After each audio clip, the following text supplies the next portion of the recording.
Welcome back to Core Anesthesia. Whether you are a student prepping for tests and boards or a CRNA here to earn CEUs, we are glad you've joined us. For more about us, make sure to check us out on Instagram at Core Anesthesia and online at coreanesthesia.com.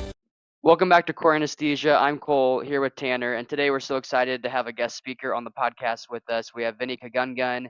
If you have listened to our previous episode on finances, we have had Vinny on in the past when we talked all things finances for an hour and a half. It was a very in-depth episode, and we went through just really all things from getting into anesthesia school all the way to building wealth after you graduate and you're practicing as a CRNA.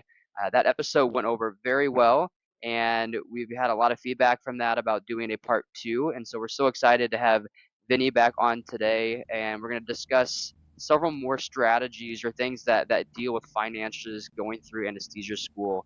The first being debt strategy. How do you handle your debt when you graduate? Next being finances between W-2 and 1099. We'll get into some tax planning when you're making a higher income after you graduate. How do you tax plan around that? And then also, where do you look to find the right advisors from a financial standpoint as you're trying to generate wealth after you graduate? And those are things that we didn't touch on too much on our first episode, and a lot of you have reached out asking for feedback on those four topics. So again, Vinny, we're so excited to have you on here. Again, last time we had just a great success with this, and we're hoping we can provide some insight moving forward on these four topics. Thanks for having me. I'm super excited to be here again. Thanks for the opportunity. As always, I'm just going to try to drop as many gems and gold nuggets as possible throughout the next hour. This has been a relationship that, like, I remember in school, people would say anesthesia world is small, and I really didn't understand what that meant. But I told the story a little bit on the last podcast, but I met you when I was still a student, and you were a locum at the hospital, and I was like, I know this guy from Instagram, and just from that first meeting, you were so kind to talk to me and hear me out, and just you were a friend then, and then over the years we've just gotten to be really, really close, and this is just an honor to have you on. You always have such good insight and strategies when it comes to finances and life and practices, and so I know for the listeners this is going to be a good listen. So we don't want to dabble too much because we want to get right into it. We could probably spend the rest of the day talking about all these things, but we're going to kind of hit these things from a high level perspective. So one of the first things that we get all the time, we actually put a question on our stories to ask, hey, what do you want us to talk about for this episode? One of the big things that people kept asking us is, let's talk about debt strategy. So a lot of conversation around this. How aggressive do you want to be getting your school loans paid off? Is it more important to, push those down the line and get investing right away? There's a lot of different people that will give a lot of different advice. So let's just start right there and talk about school debt and kind of how do you frame that, and what's your viewpoint on people that are coming out of school with school debt? What's the first step? Yeah, I mean, the biggest thing is you have to understand once you're coming out of school with all that, let's say three to $400,000 of debt, those first 1 to 3 years are extremely crucial for you to change or accelerate the trajectory of your financial life. So, like, I think it breaks down into three different strategies. One, which is path one, which is the aggressive payoff, which is what Amber and I did personally. Uh, there are different things to that benefit you from doing that. You have less risk. You have nobody really um, telling you what you have to do and when to do it. Um, you're also it's really good for a person who is a CRNA that maybe values simplicity. They just really want to take care of the debt, the emotional load that debt kind of takes upon you. I think is also really important to consider. And then from the next path, I would say, is somebody who's maybe considering the PSLF. So that's government subsidized kind of forgiveness loan.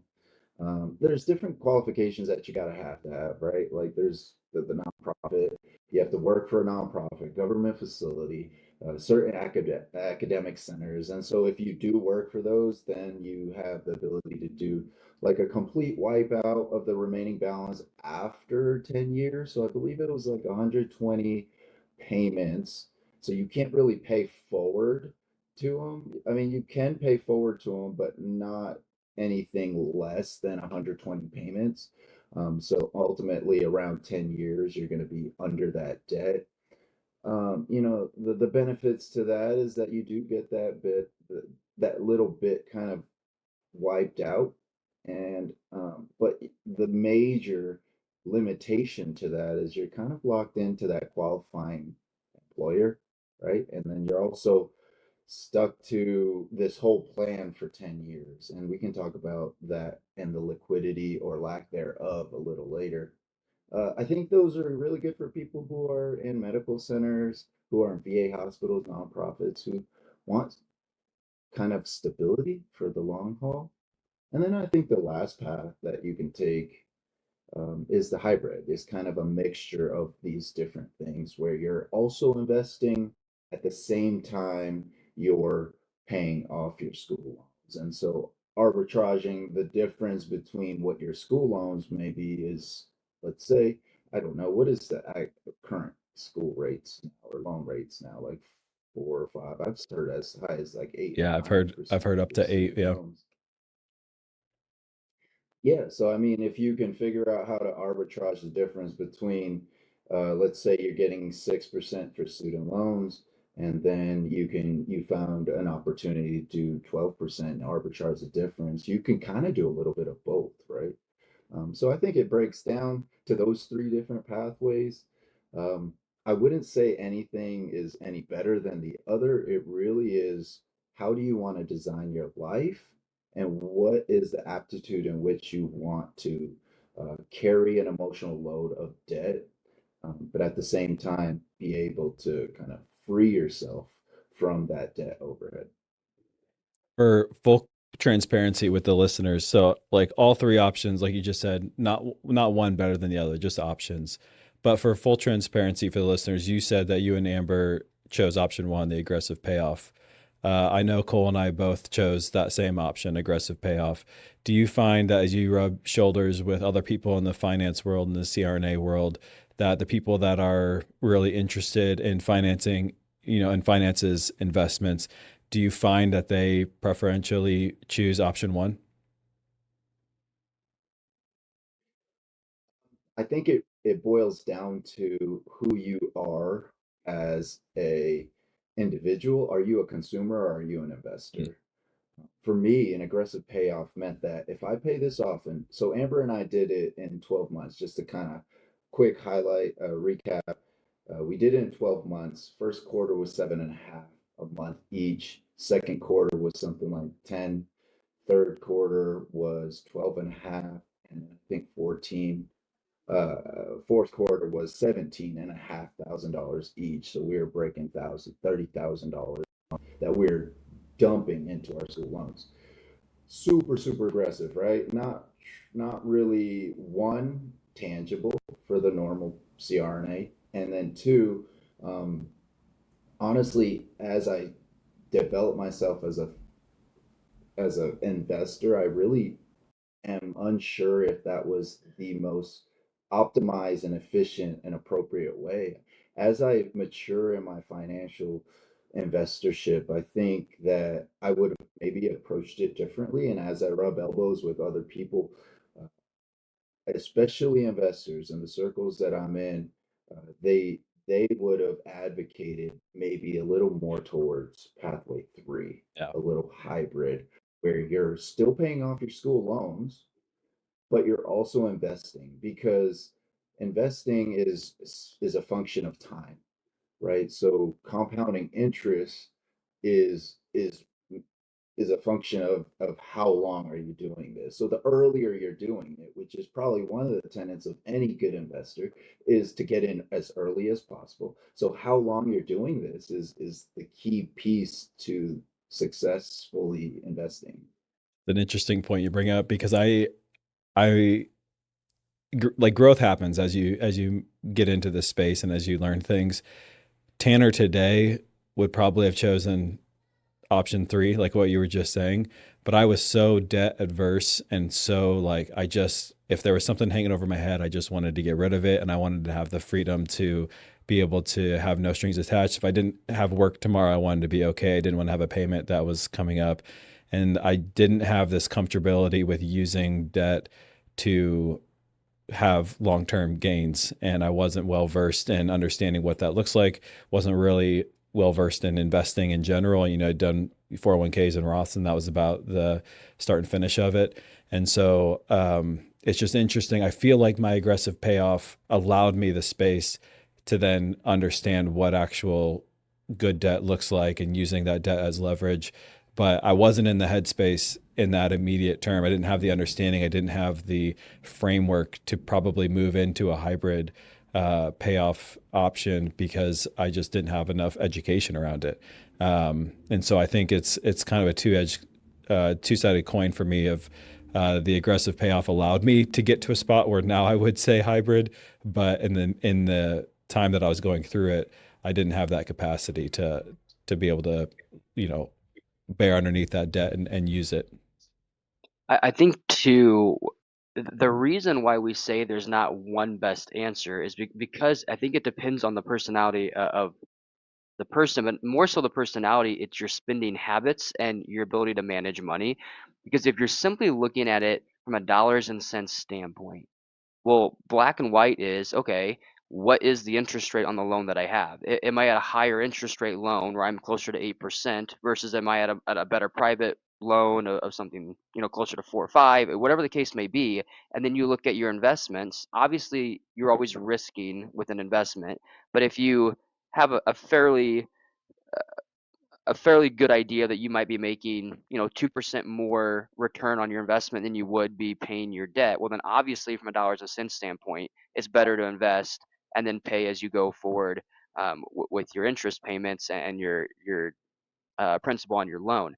But when you actually look at it, you have to add in the psychological component that you talked about, Vinny. The psychological component is being under debt is stressful. It weighs on you. More so than it weighs on you, you also have the risk moving forward of now you're under debt, and so you have to complement both the black and white finances with also the psych component of being under debt. And you both had mentioned you did the aggressive payment, which I did as well. But if you look back now, you might have done a hybrid. But then you also have to put yourself in the state of, okay, well, was I at a mature enough level from a spending habit back when I first started this, that, as Vinny said, the first 1 to 3 years after you graduate are the most important because you're going from a time of no income to now a huge jump in your income level. And it's how do you adjust into that? How can you spend appropriately with that? And I think all three of us would say we would probably handle it better now than we did when we first graduated, just simply because we're a little, at least I like to assume, we're better from a money spending standpoint and money management standpoint. And that's why it really becomes individual basis on how can you handle money, how can you spend your money when you adjust to that level, and then combining the site component with the actual black and white numbers from a dollars and cents standpoint. Yeah, the main thing for me during that time was like, man, I've been spending the last 3 years accruing all of this debt, and I have made no income. As a normal CRNA or SRNA, you would have made no income, and you graduate hyper efficient. You can study your butt off. You can spend hours and hours in the books, and then all of a sudden you graduate and you have nothing to do and you don't know what to do with yourself really. Like the day after you graduate, you wake up and you're like, what do I do now? Because I feel like I have something to study for or something to do. And for me, it was just like, well, this big looming number of debt is just hanging over my head. And my immature financial mind at that time was, get rid of it, get rid of it, get rid of it. And so that's where I put my attention and effort into. And then I did the same, all in kind of approach that you have to take by necessity for CRNA school. And you apply that same mindset to money and finance. there are benefits and disadvantages to doing that. Like we all said, hybrid approach now, I think in our maturity would be a better and more appropriate, more efficient and optimized way to deal with it. Uh, but you have to manage that psychological load. The thing that we are consistently not talking about in this conversation is pathway two, the PSLF. And because of the risks of it or the limitations of it, I think that's what made me kind of veer away. I don't know what the political economic status is going to be or situation is going to be at the time. It could change. Laws change regularly. So that was something that I was always worried about. I also was not wanting to be W-2 because we'll talk about this in a little bit. W-2 versus 1099 has many, many limitations. And I like control. It's kind of like I parallel that to maybe the medical models of anesthesia, with medical direction being like W-2, while uh, full independent autonomy would be low 10. And so you have much more control for the front end, the back end of your money. And it's something that you don't get with loan forgiveness. You're locked in for that amount of time. So if you really take extrapolate how, for my situation with 12 months I paid off my school loans, that leaves me 9 years of being able to invest my money and make more money, while someone in a PSLF program would be stuck to these limitations for these payments, these income based payments for 10 years. Now, the argument, the counter argument would be, can I then just invest the rest of that money? And the answer is yes, you can, absolutely. You're just tied. So the major limitation to PSLF is tied to the job lock, right? You're locked into that job and you cannot move around from one job to the next. Even when you're doing W-2 to another W-2 job, every time you make a jump, you're increasing your rate and compensation package just because you have more experience. And so when you go from one W-2 job to the next, you definitely should be increasing your package. But when you go from W-2 to 1099, I mean, we are not, we are negotiating our compensation package almost every 3 months even. And so you just have a augmented acceleration of your income potential when you're 1099 or you're versus W-2, which kind of leads us into the next topic, right, Yeah, Cole? I was gonna say, let's just dive into the next one. The main thing that we tend to see come across are people asking, how do I compare W-2 to 1099? Not simply just from like a job standpoint, but more so on the financial end. How do you approach? How do you compare? Because obviously, 1099 makes a lot more from an hourly standpoint, but we all know, you take a look under the hood, there's a lot more that goes into this besides just simply hourly compensation. And so how do you even begin to compare from a financial standpoint on if you should go 1099 versus W-2, things of that nature? It's really important, like you said, when you look under the hood, there's just a lot of different expenses that you have to consider. And a lot of people make the big mistake. And I think it's like the shiny thing, it's like they compare headlines. They're like, I'm making $125 an hour. And then there's this CRNA locums job that's posting for $250 an hour. And they're like, oh my gosh, it's better, 100% better. And then they start to really understand, and they make that jump and they start to really understand what are these differences or the risks of going to 99. And I think from the high level, this is what you have to consider. There are the FICA taxes that we have to absolutely consider. So when you're W-2, those FICA taxes, which amounts to, it ranges, but it amounts to about 15.3% of your income. So that 15.3% normally in a W-2 job, you have to pay the FICA taxes, which FICA taxes in short is Social Security and Medicare taxes. And your income as a W 2 has to pay FICA taxes on your entire salary.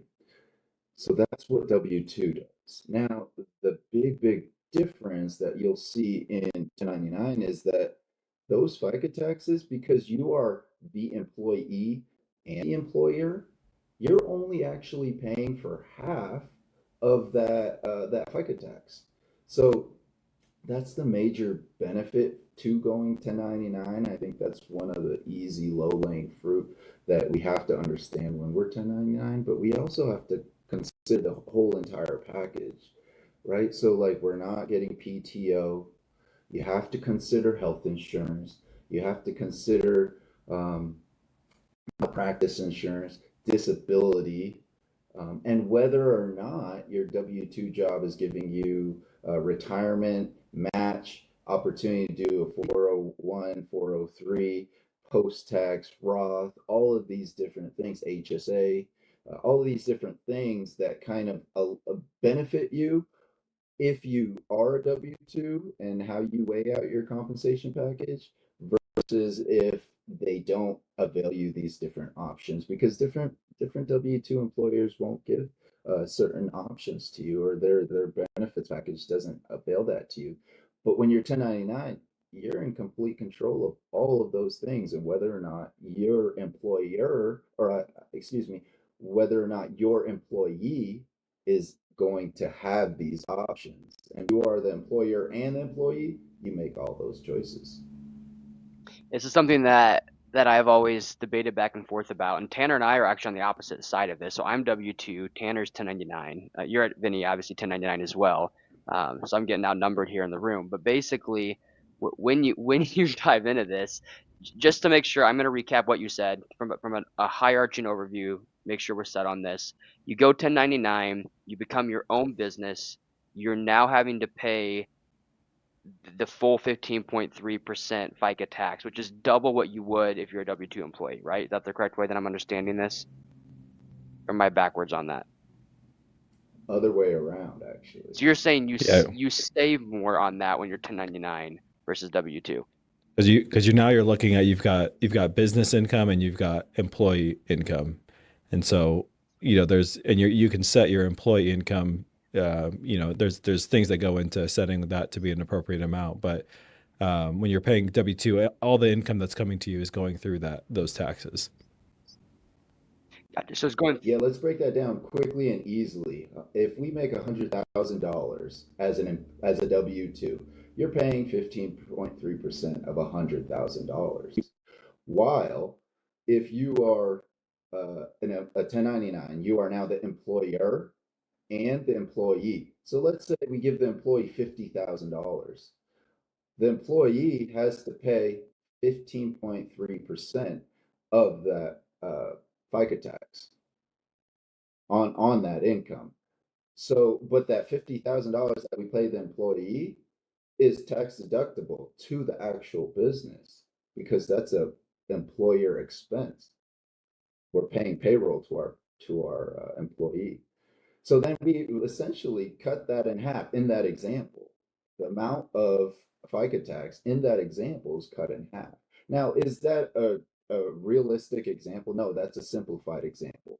The realistic example is like, no, we make $300,000 to $400,000 and we're only paying our employee, I don't know, it's an arbitrary number that's supposed to be compensate to be fair at an average compensation for a CRNA nationwide. Now, nationwide, a CRNA, W-2 CRNA in maybe Mississippi is making, I don't know, 225, 250 an hour, while someone in California might be making 350 to 400 I'm sorry, a year. And so there's very different arbitrary compensation numbers that people use. I personally use $120,000 a year, so that's $10,000 a month. And so if you break down those calculations, it won't be like that simplified example that we use of 50% reduction, but it will significantly save you up at least 40 to $50,000. It's really interesting because right now I am working locums at a facility, and they're actually doing away with the locum company that I'm working with. And one of the options that they gave me is they said, "Hey, we'd love you to stay. How about we buy out your contract and then you stay with us 1099 directly?" Now, my rate with working with this hospital directly, or the number that they gave me initially, is is way better than what the CRNAs who are working there are making hourly W-2. But when you run the numbers, it doesn't make sense to take this position because even though the hourly number is higher, and of course, like Vinny, you already said, you kind of see the shiny, glittery thing and you think, oh man, I just need to take this because it's more money.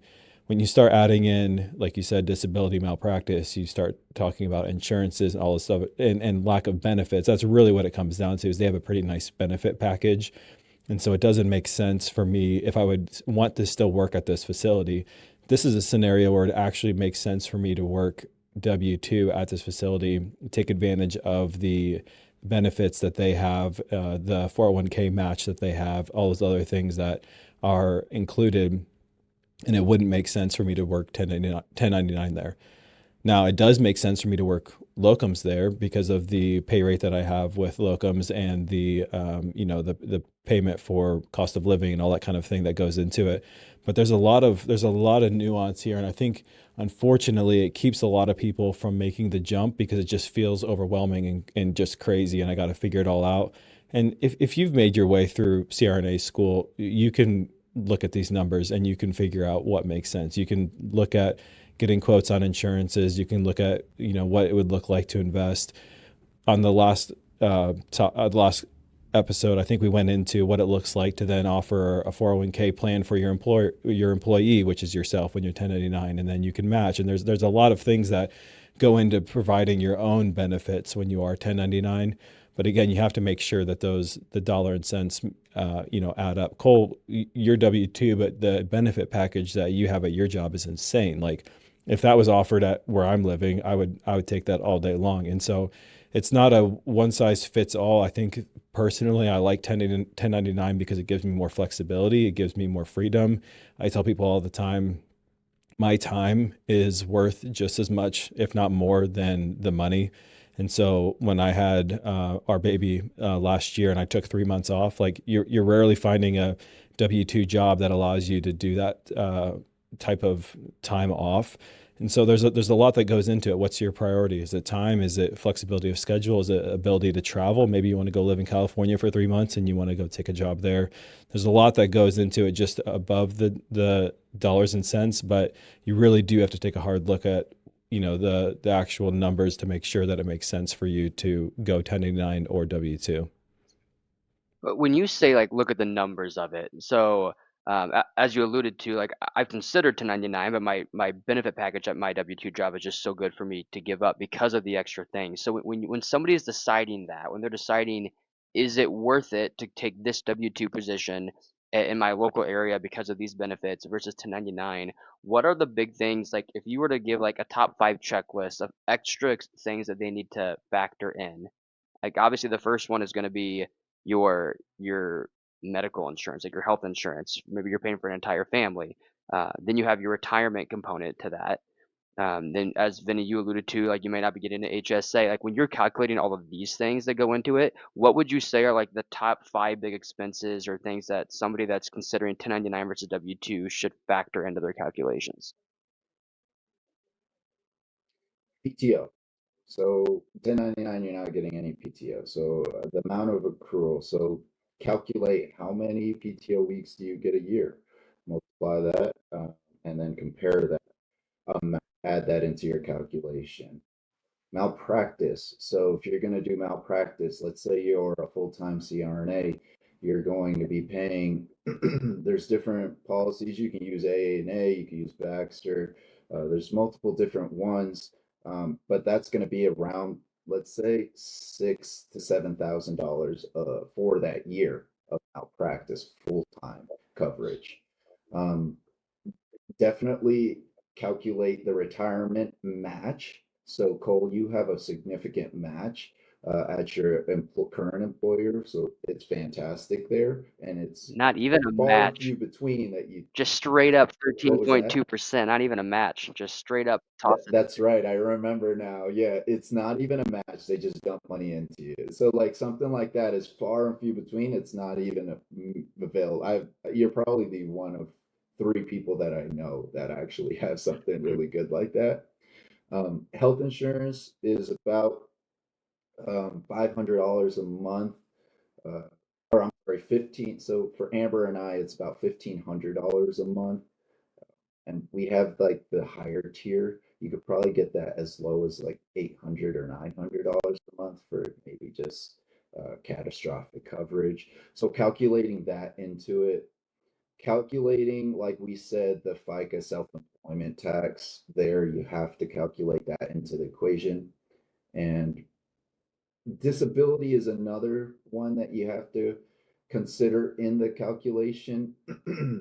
Disability, typically, for me, what I've done is only done long-term disability, short-term disability. So for 0 to 30 days, I'm not going to get covered. So if I get hurt, then I have to make sure that I have a financial bucket ready to handle any medical emergency costs for 0 to 30 days. But after 30 days, if that injury is prolonged past that, then I have that insurance policy available to protect my income. That's about $400 to $500 a month. I don't know if that was five different items, but those are probably the main items that you have to consider in the calculation.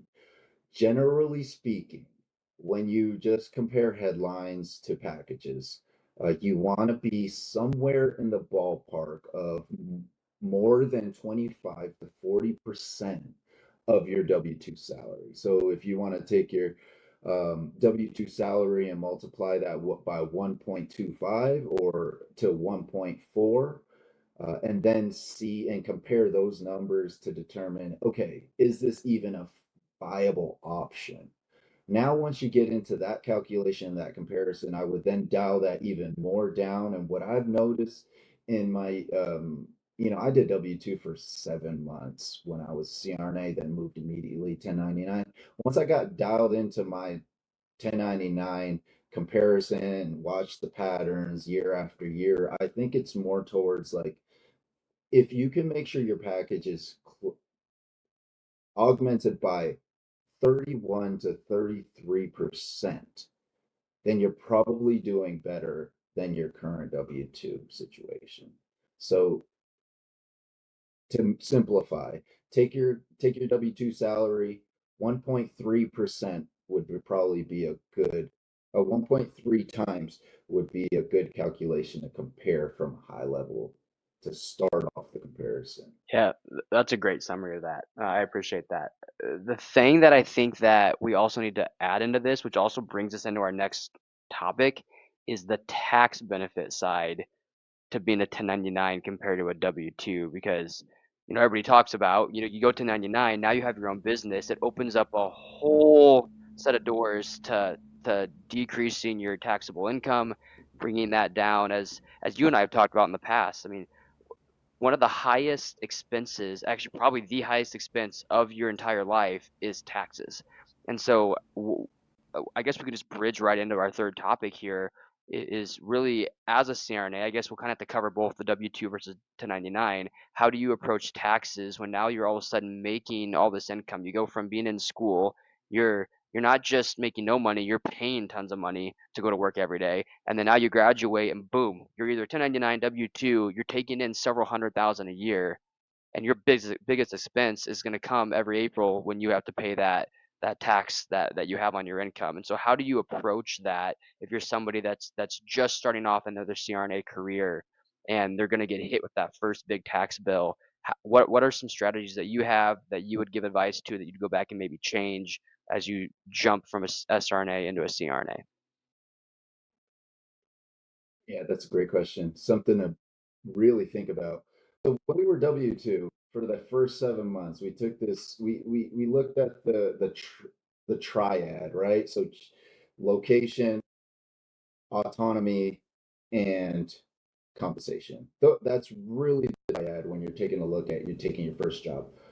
You really can have two out of those three things. So what we did was, let's go to Illinois, uh, in a small town, so location was low, for us. And then, but the compensation package and autonomy was high. So we got two out of the three of the triad. When we were W-2 for 7 months, and we were taking these checks in, and we were making decent W-2 income, what I quickly learned is that I really don't have much ability to manipulate my money. And when I say manipulate money, it breaks down into three different buckets. So you have your pre-tax money, you have your Roth money, and you have your after-tax money. And so a lot of people will call that the three bucket system. So your pre-tax stuff would be like your 401k, your 403b, traditional IRA.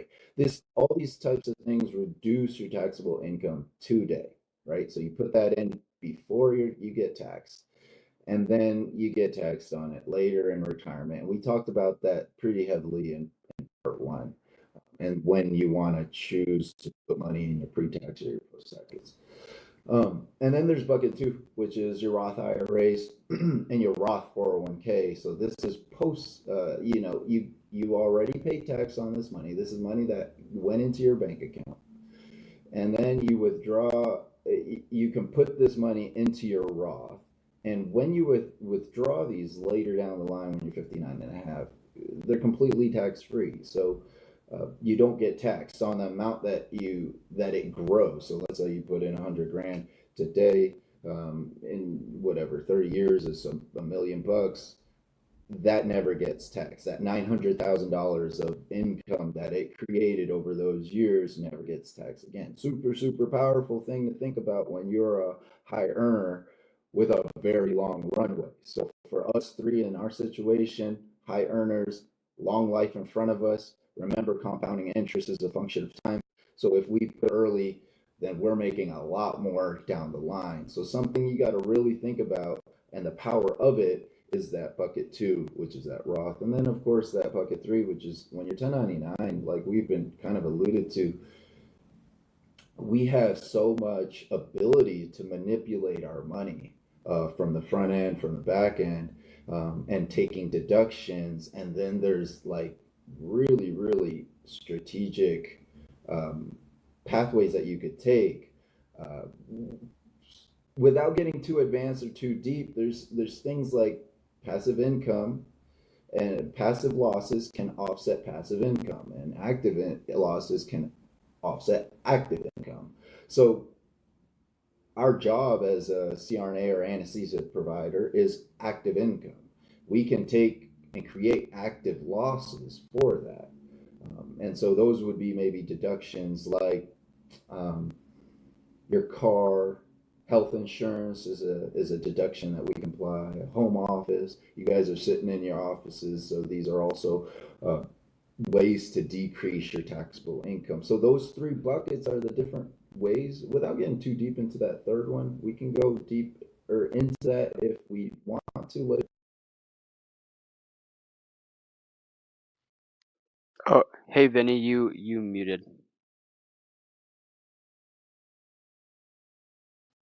All of a sudden the audio cut out there. Yeah. And it shows mute on the screen.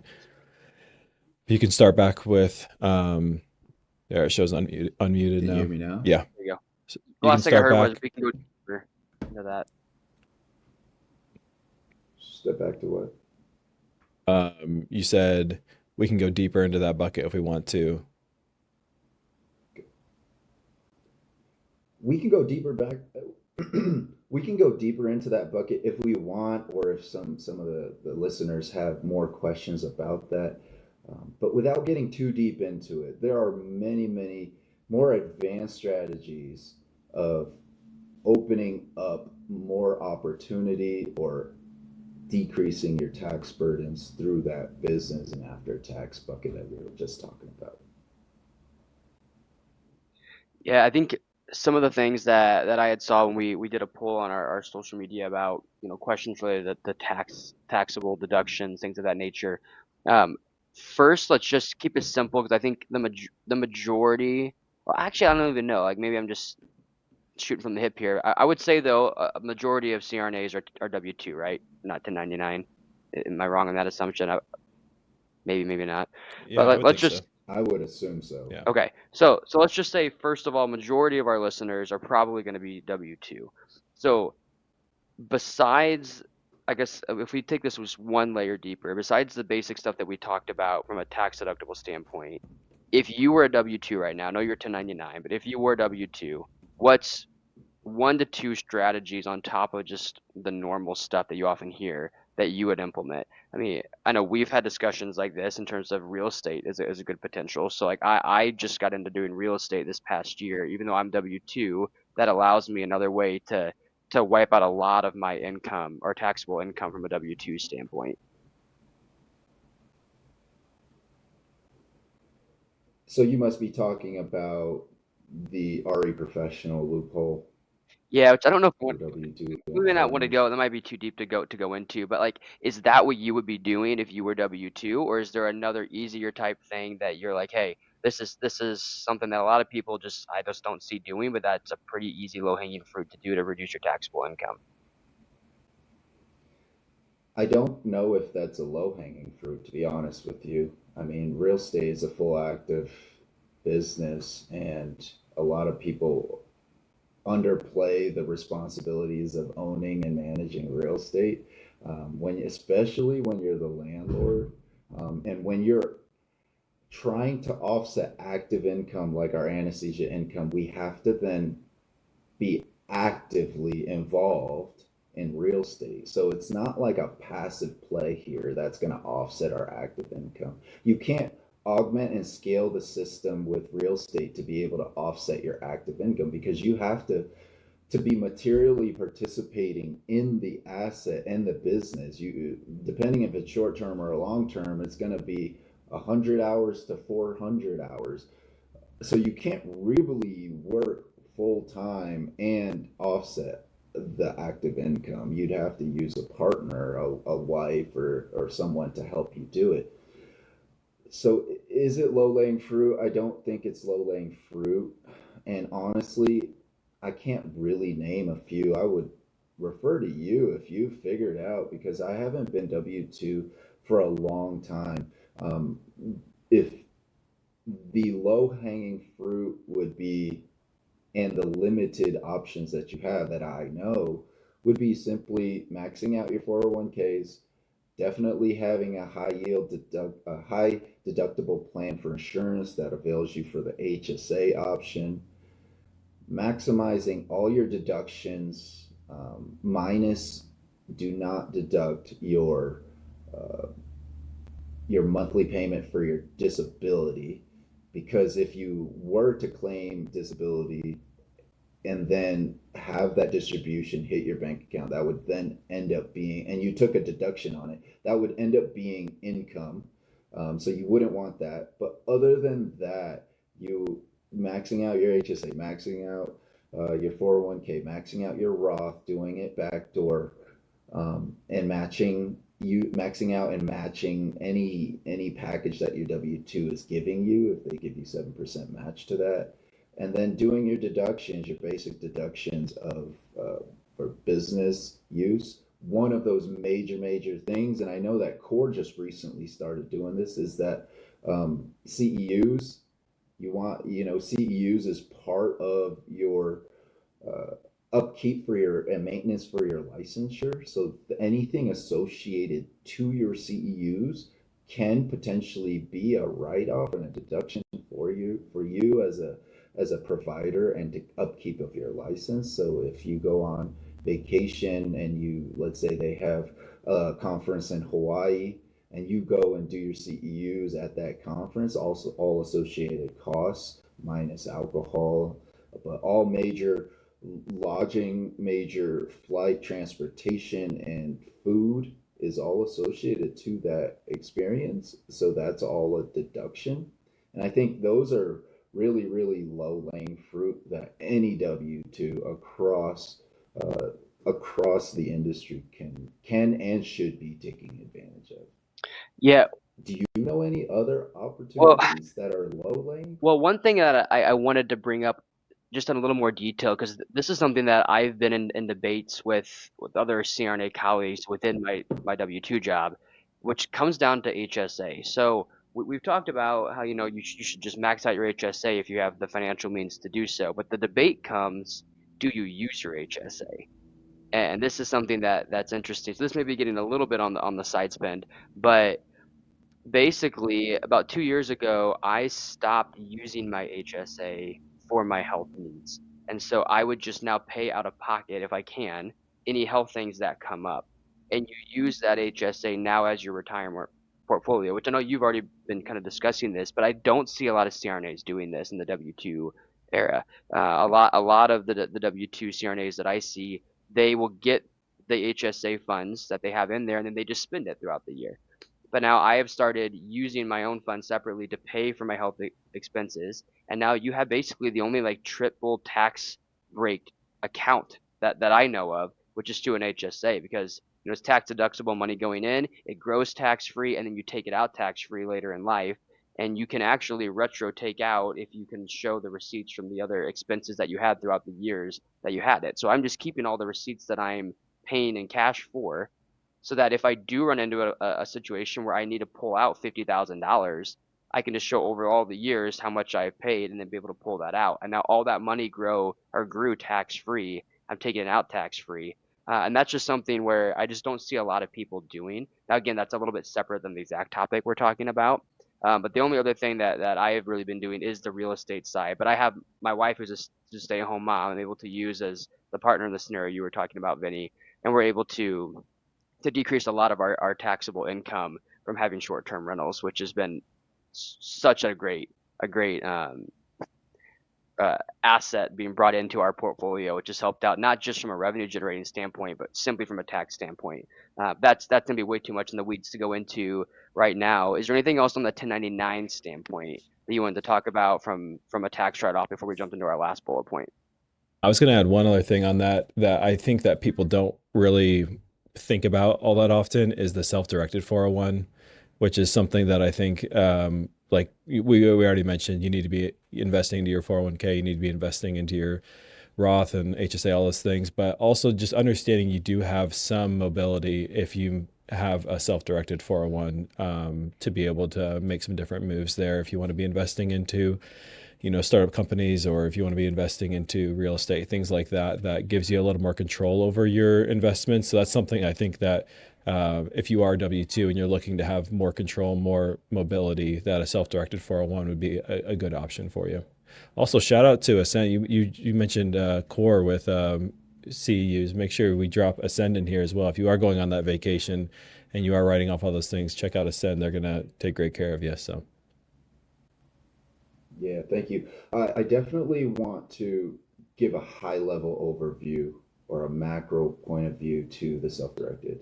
So when we talk about W-2, your employer is going to give you your retirement package. They just tell you, we're with Charles Schwab, we're with Fidelity, we're with whoever, and here's our package, here's our options. Read through the fine print.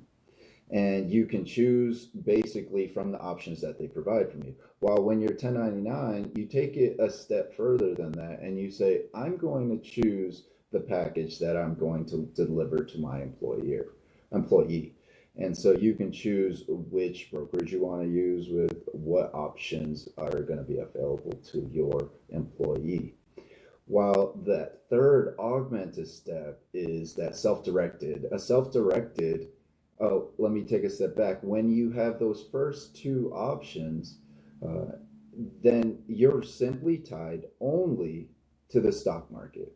So now your retirement is completely based on whatever the stock market is doing. And there's different sectors of the stock market, but generally speaking, most people are just going to go into a S&P 500, a broad-based index fund, VTSAX, VGIAX, FX, IAX.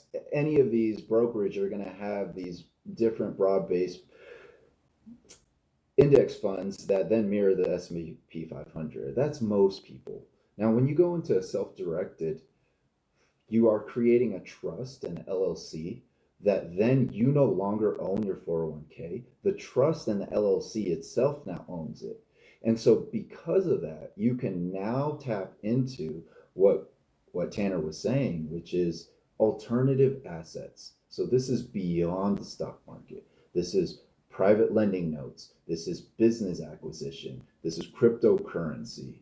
This is all these different alternative assets that allow you to leverage against not just the stock market, because in a self-directed 401k, you can do the stock market, but you can also do all those other things that I just mentioned and many more. There are a few different limitations to it, but using that tool, a self-directed 401k, self-directed Roth, or self-directing any of these accounts, you have full autonomy, full no limitations, and you have so much more options again for you and your employee.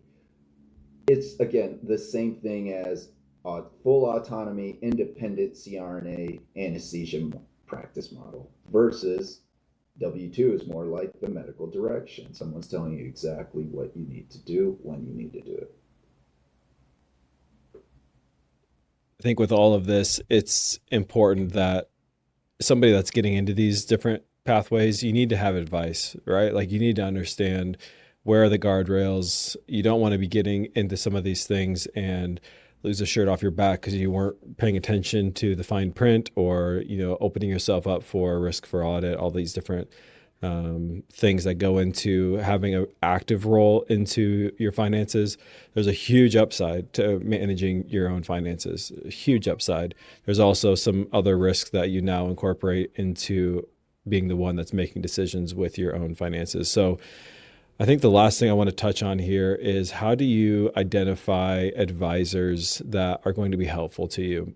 I've gone through kind of the journey on this where I've had some that were sufficient. I tried to get a little more aggressive with finding someone that I thought would be able to get me, better ideas about how to shield my money from tax burdens, or move into other things. And I haven't been impressed with this my current CPA. So I've kind of been on the journey of dialing in who you want to be advising you and who you want to be having their hand in your money.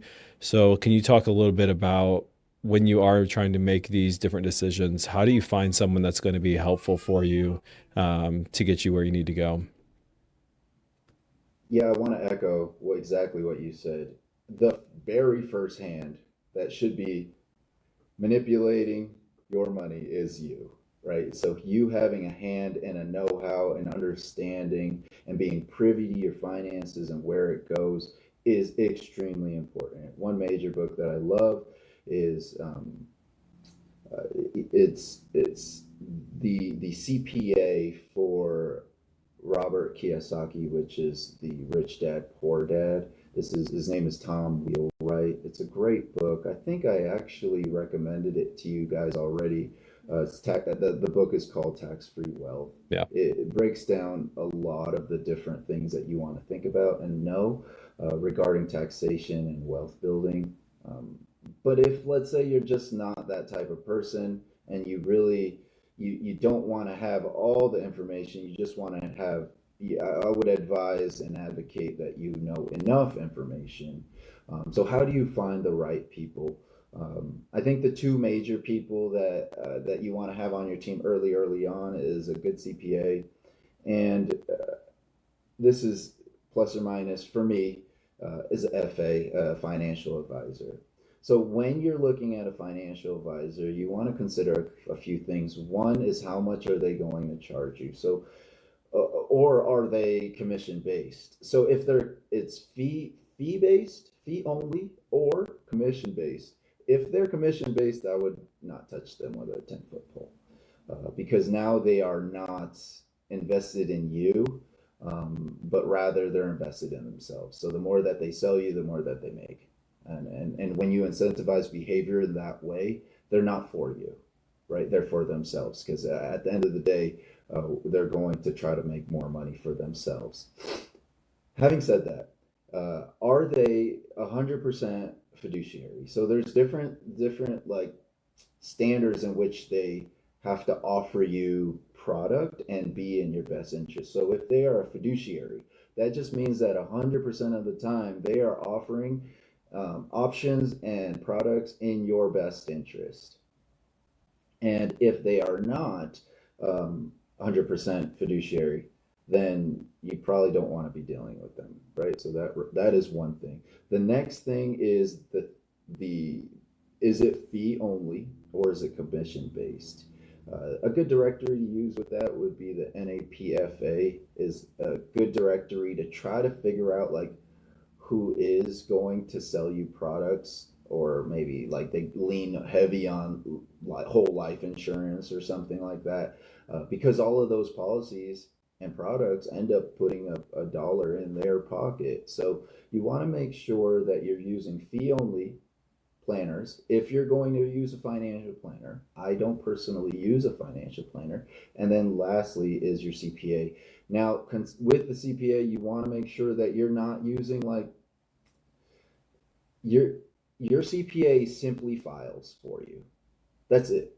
At the end of the day, if they file it wrong and you have a $10,000 oversight and now you have to pay $10,000 plus fees and plus interest that you didn't pay back in 2023, your CPA is not going to come out the woodwork and be like, yeah, I'm going to take care of that for you because it was my mistake. No, it doesn't work like that. That is on you to know what you're filing and how you're filing, and your CPA is simply filing it for you.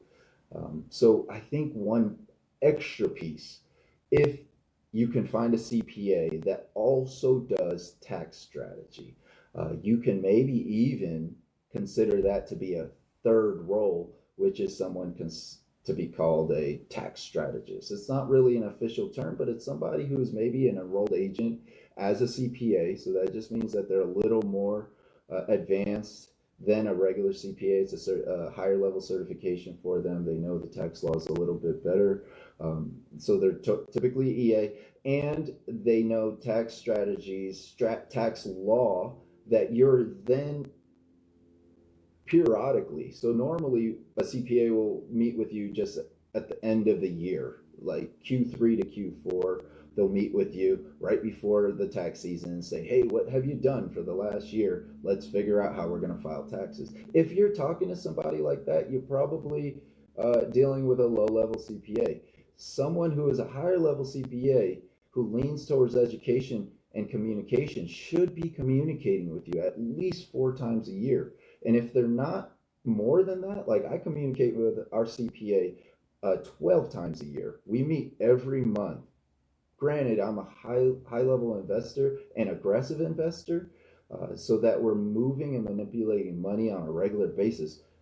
But at least for a regular CRNA, should be probably meeting with your CPA or tax strategist quarterly so that you can plan what stages or what steps am I going to take in Q1 and how do I implement that in Q3, and then did I get that done in Q2, and then did I get that done in Q3, and then Q4 you're probably like, okay, we are set for this year. We have decreased our tax burdens the way that we planned it in Q1. We executed. Or in Q4, it's like that scramble where you're like, okay, I have another $200,000 that I'm trying to drop my taxable income. What can I do last minute? And that's that scramble. Most people just do that Q3, Q4 meeting and that scramble meeting, and it's a little too late. And you're not going to be able to buy a house or buy a property or buy a car last minute just because you need to offset taxes. And honestly, if you're at that point, you're probably doing things out of pressure and time. It's likely not the best decision for you. Yeah, I feel that to my soul when I first started doing some of this planning. I remember getting towards like Q3, Q4, and now you're like, oh man, how much more can I put into a 401? How much more can I match? How much, like, what are the other things that I can do to minimize what my taxable income is going to be, and then you're trying to make sure that you've made all your payments throughout the year appropriately, and you're doing things as you should have. And that changing that from the initial way that I handled it to now meeting every couple of months, it just keeps you aligned and keeps you on pace for carrying out those strategies that, like you said, you set up at the beginning of the year. And I will say this too. A lot of times I think we overcomplicate it, and you hear somebody's doing a strategy and you're like, oh, I need to incorporate that too, because I'm going to save some money. There's there's something to be said for the simplicity of doing a few things really well versus doing every single strategy out there to save a little bit of money here and there. If you're really organized and you're able to do all those different things, and at certain income levels it makes sense for you to do that. But sometimes you're doing all this work and you're going to save a couple $100 by the time it's all said and done. It's like, you need to take, just because somebody says, oh, I did this, you don't need to just jump right onto the train of like, oh, I need to incorporate that into my strategy too. Like, make sure it works for you as far as time commitment, and also understanding what it's actually going to serve. That was one of the strategies that my CPA and my tax advisor she was rolling out this last year. It was a lot of work, and when I looked at it, it was like it was going to save me under $1,000. And you look at your hourly rate of what you're doing in the OR, and it's like, for the amount of time I'm going to put into this, like, I'm losing money. On paper, it looks like I'm saving money, but your time is worth something. And so you gotta take into account. There's a lot of noise, a lot of swirling things, but do a few things really well, and I think you'll be in a good position. And then that gets fun when you do have these conversations, and you're sitting at a conference talking with Vinny, and he's talking about how he's doing this move or that move, and you'll start building up your strategy. You don't need to do your strategy perfectly year one. Let it build, and just make sure that you're efficient with how you're building your strategy.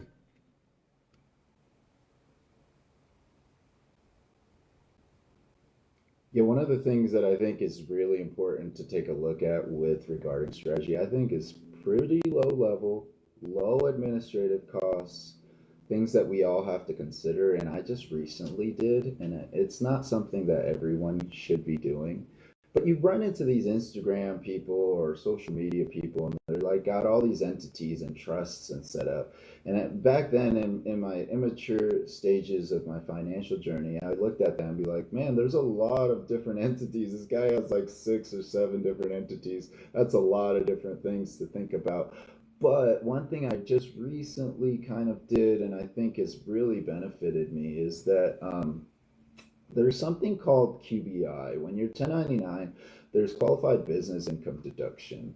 And essentially, that means that you can deduct up to 20% of your business profit after all expenses have been taken out.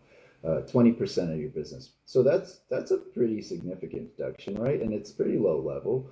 And a lot of people got to get it twisted, and some CPAs even get it twisted that, like, oh yeah, hey, you're a healthcare provider, you can't be taking the QBI deduction. Well, in actuality, if you take a look deeper into things, uh, we as anesthesia providers are called SSTIs, specialized service trade, and so we are considered for the SSTI deduction. So if you are considered and qualified for the SSTI deduction, you by default are qualified for the QBI deduction. So you essentially can, as an anesthesia provider, take 20% off and deduct that off of your profits. The thing that I'm alluding to is I recently started a holding company. So this is a company, an entity that operates or manages, I should say, my operating entities. So if it's Ascend Anesthesia, Launch Lending, Locums Institute, my ecosystem of different services that I have for CRNAs, those are all operated solely by themselves, but they're managed by this holding company. And the reason why I do that is because with these QBIs, we have different phase outs for different types of businesses. And not to get too deep into the weeds of it, they have limitations. Like your Roth income, your Roth IRA has income limitations. QBI has limitations to how much you can put into it. But when you have a holding company, you can do what's called income shifting. And you're shifting income from one entity to the next to ensure that you're falling below that QBI threshold to get the full 20%. And if that's an oversight for you where you're not maximizing your QBI of that 20% just by moving money from one entity to the next, it's a relatively low oversight or relatively low laying fruit and a relatively easy to fix oversight.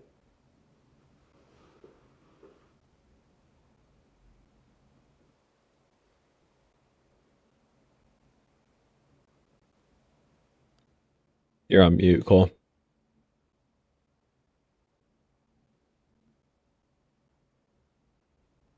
that better?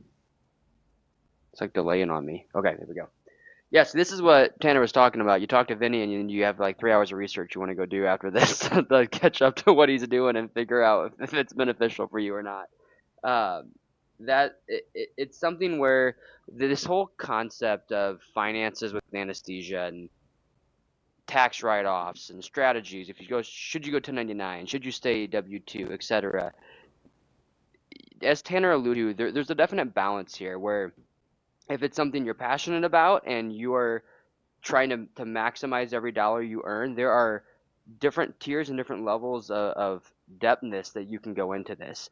And as we've alluded to, when you go 1099, it does open up a lot more variety of ways that you can get into the tax side of things, dealing with CPA, etc. Again, there's not as much with the W-2 as you probably have gathered from this conversation. But when we just full circle everything that we've talked about so far, and we talk about, you graduate from anesthesia school, you come out with, on average, several hundred thousand in debt, and you start to tackle how do you start to pay that off, and then you move into deciding, well, what income source should I have? Should it be my own business of a 1099? Should it be a W-2? And then how do I tackle the tax planning side of that? How do I find an advisor to help me through that? And it can be very overwhelming when you first go into this. And as all three of us have talked about, when we look back, we probably would do things a little bit differently. And I'm sure I'm going to say the same thing in 5 years from now about where I'm at in my current state today. And it's a journey on your financial progress as you grow your wealth and as you differentiate where you allocate different assets, etc. But when you actually look at it from a whole, I think if I were to summarize everything, it's how do you transition out of school into the workforce of all of a sudden now making several hundred thousand a year? And how do you make that adjustment? Tanner's talked about multiple times in conversations with me because you're never going to have a bigger jump in income level than when you go from school to working as a CRNA, regardless if you're 1099 or W-2. And I think so much of it comes down to your spending habits, as Vinny's talked multiple times about. Are you a consumer or are you an investor? What's your mindset about this? And so, if you are in the mindset of an investor and you're somebody that wants to generate wealth, you want to build a big retirement portfolio, and you want to utilize your anesthesia income to do that, then I really encourage you to go back and listen to our part one episode. We went a little more into the weeds on different strategies and things that as you progress.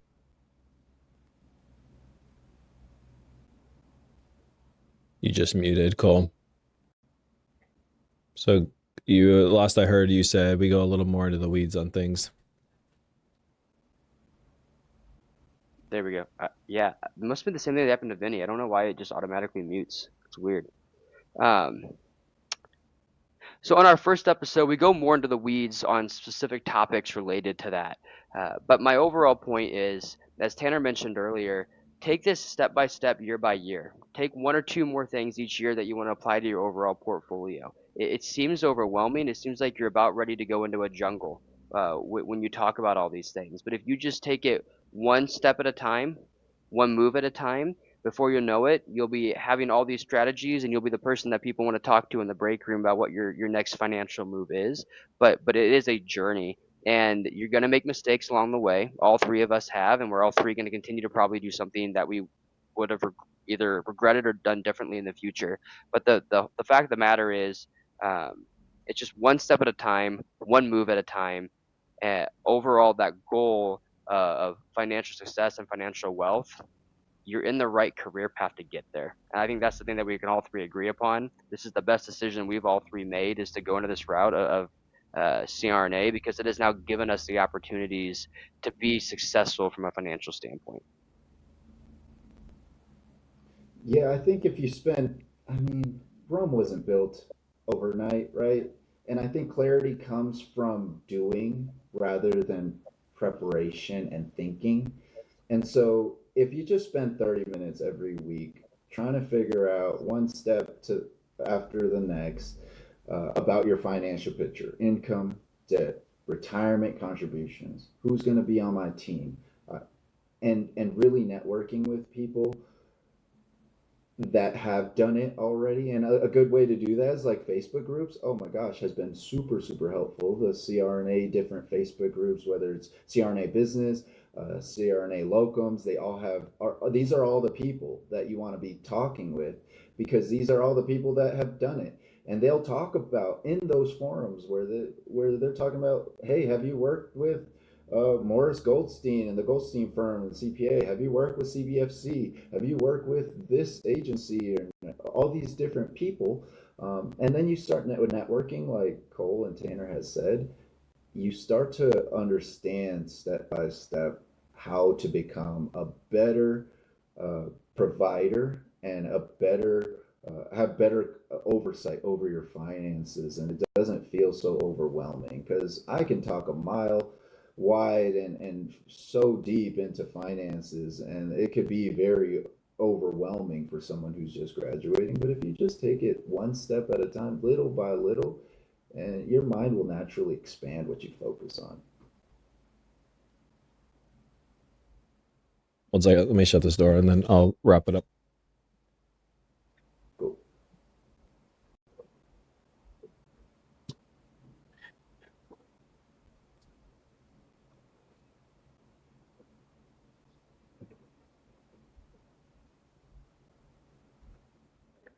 Yeah, and I think one of the things that stops people is that like we're built to be excellent. You know, like while you're going through school, you're built to be the best. You want to be the best. You want to be the best CRNA. You want to be the best at all the things you do. It's kind of like it's a funnel of people that are high achievers. And so you get this paralysis of, well, if I can't do it the best, I'm not going to do it at all. And really, like I'm just echoing what you guys have already said, taking one step at a time and just making the next right move, you'll eventually get there. You didn't walk into the OR and you weren't the best CRNA the first day you were in clinical and the first time you stepped in the OR. It takes time to get there. And same thing with finances. So, um, do the things you know to do. Get investing in your Roth, your 401k. Make sure that your spend is managed. And from there, like we said, incorporate all these things. And it's a fun journey. Vinny, thank you so much for taking the time to be with us. I know you're we feel like we're busy. We know you're extremely busy. So we appreciate you taking the time to hang out with us and look forward to hanging out in Boston. I think that's the next time we're going to see you. And yeah, I just appreciate your friendship. Appreciate you taking the time to share with us your knowledge on this topic. Yes, likewise. I appreciate the opportunity to chat with you guys. Take care.